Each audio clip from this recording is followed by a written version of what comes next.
अस्सलाम वालेकुम बच्चों, मैं उम्मीद करती हूँ कि आप सब खैरियत से होंगे।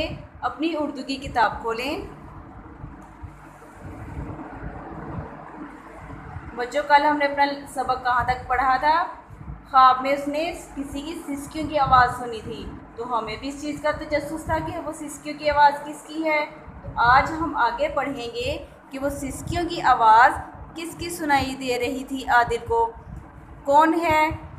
आदिल ने डरते डरते पूछा।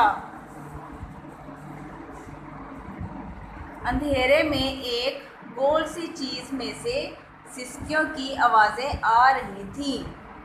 आप कौन हैं? आदिल ने आगे बढ़कर एक बार फिर पूछा। मैं ज़मीन हूँ जिस पर आप सब रहते हैं।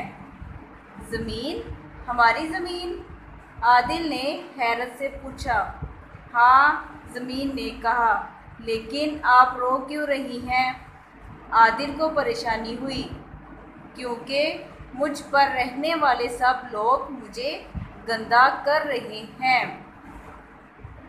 हर जगह कूड़े के ढेर लगे हैं। लोग कूड़ा कूड़ेदान में डालने की बजाय इधर उधर फेंक देते हैं और मुझे गंदा करते हैं। ज़मीन ने दुख से कहा। स्टूडेंट्स, आज का हमारा लेसन, हमारा सबक जो है वो यहीं तक है। तो बच्चों, आज के सबक में हमने एक छोटा सा लेसन जो है वो मिला हमें।